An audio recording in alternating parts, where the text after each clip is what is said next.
प्रधानमंत्री नरेंद्र मोदी ने अरुणाचल प्रदेश में करीब 5125 करोड़ रुपए की परियोजना की शुरुआत की।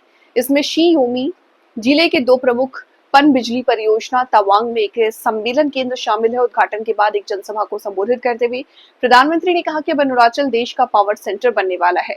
पीएम मोदी ने कहा कि जिन परियोजनाओं की शुरुआत की गई है वे डबल इंजन सरकार के दोहरे लाभ का उदाहरण है। पीएम मोदी ने कांग्रेस पर हमला करते हुए कहा कि जिन इलाकों को वो पिछड़ा कहकर छोड़ देती हैं, आज उनका ही विकास हो रहा है। यहाँ बढ़ रहे हैं वो तो अलग ही है। इसलिए आज आप अरुणाचल में इतना व्यापक, इतना तेज विकास होते देख रहे हैं। साथियों, जब नेक नियत से काम होता है, जब प्रयासों में ईमानदारी होती है, तो उसके नतीजे भी दिखते हैं। आज हमारा नॉर्थ ईस्ट देश के विकास की ड्राइविंग फोर्स बन रहा है और बहुत बड़ा फोकस यहां सुशासन पर है, गुड गवर्नेंस पर है। हमारी सरकार के लिए नागरिकों के हितों से बड़ा कुछ भी नहीं। आपका जीवन आसान बने और आसान बने, इसलिए ईज ऑफ लिविंग, आपको आने जाने में मुश्किल ना हो, इसलिए ईज ऑफ ट्रैवल, आपको इलाज में परेशानी ना हो, इसलिए ईज ऑफ मेडिकल ट्रीटमेंट, आपके बच्चों को पढ़ाई में दिक्कत ना हो, इसलिए ईज ऑफ एजुकेशन, आपको व्यापार कारोबार में परेशानी ना हो, इसलिए ईज ऑफ डूइंग बिजनेस। इन सारे लक्ष्यों को लेकर यहां डबल इंजन की बीजेपी सरकार काम कर रही है। जिन इलाकों में पहले कोई सड़कों की सोच भी नहीं सकता था, आज वहां अच्छे हाईवे बन रहे हैं। सेला टनल जैसा इंफ्रास्ट्रक्चर कुछ साल पहले तक ये सोचना भी असंभव था, लेकिन आज सेला टनल अरुणाचल की पहचान बन चुकी है।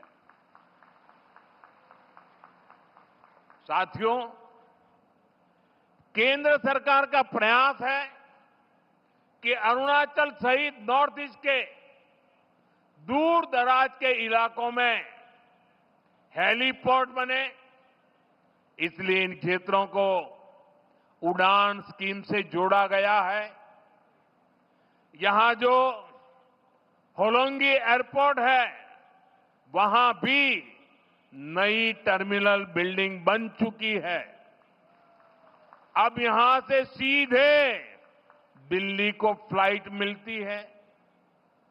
इससे आम पैसेंजर्स को, स्टूडेंट्स को, टूरिस्ट को तो फायदा होता ही है, यहां के किसानों और छोटे उद्योगों को भी लाभ हो रहा है। यहां से देश के बड़े बाजारों तक फल सब्जियां पहुंचाना, अपनी उपज पहुंचाना अब और आसान हो गया है। साथियों, हम सभी 2047 तक अपने देश को विकसित बनाने के लक्ष्य को लेकर चल रहे हैं और भारत तभी विकसित होगा जब देश का हर राज्य विकसित होगा। भारत तभी विकसित होगा जब देश का राज्य राष्ट्र के लक्ष्यों के साथ कंधे से कंधा मिलाकर चलेगा। मुझे खुशी है कि देश के बड़े लक्ष्यों को पूरा करने में नॉर्थ ईस्ट बहुत बड़ी भूमिका निभा रहा है। पावर सेक्टर इसका बेहतरीन उदाहरण है।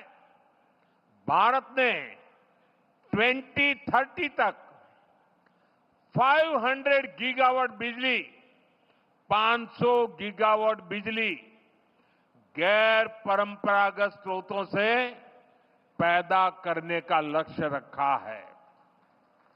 ये लक्ष्य सोलर पावर, विंड एनर्जी, पानी से बिजली बनाकर पूरा किया जाएगा। हमारा अरुणाचल प्रदेश इसमें देश के साथ कदम ताल करते हुए चल रहा है।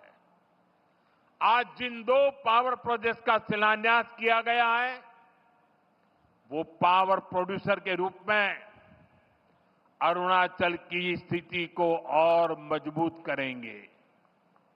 इससे अरुणाचल के हजारों नौजवानों को नौकरियां मिलेगी और यहां विकास के कार्यों के लिए सस्ती बिजली भी उपलब्ध होगी। कांग्रेस की एक पुरानी आदत है कि विकास का जो भी काम मुश्किल होता है, उस काम को वो कभी हाथ ही नहीं लगाते, भाग जाते। कांग्रेस की इस आदत का नॉर्थ ईस्ट को, अरुणाचल को भी बहुत नुकसान हुआ। जो मुश्किल इलाके होते थे, जो पहाड़ों में हो, ये जंगलों के बीच हो, जहां विकास के काम करना चुनौती होता था, उन क्षेत्रों को कांग्रेस पिछड़ा घोषित करके भूल जाती थी। इसमें देश के ट्राइबल इलाके, नॉर्थ ईस्ट के जिले सबसे अधिक थे। जो बॉर्डर से सटे गांव थे, उनको देश के लास्ट विलेज कहकर कांग्रेस अपना पल्ला झाड़ लेती थी और ऐसा करके कांग्रेस अपनी नाकामियों को छुपा ले जाती थी। यही कारण है कि आदिवासी क्षेत्रों से, बॉर्डर के एरिया से लोगों को निरंतर पलायन होता गया। साथियों, हमारी सरकार ने, बीजेपी ने इस अप्रोच को भी बदल दिया। जिनको कांग्रेस बैकवर्ड डिस्ट्रिक्ट कहती थी, हमने उनको एस्पिरेशनल डिस्ट्रिक्ट बनाया और वहां विकास को प्राथमिकता दी गई। बॉर्डर के जिन गांवों को कांग्रेस लास्ट विलेज कहती थी, उनको हमने देश के फर्स्ट विलेज माना। इसके अच्छे परिणाम आज हम देख रहे हैं। आज बॉर्डर के गांवों में विकास की नई रफ्तार देखी जा रही है।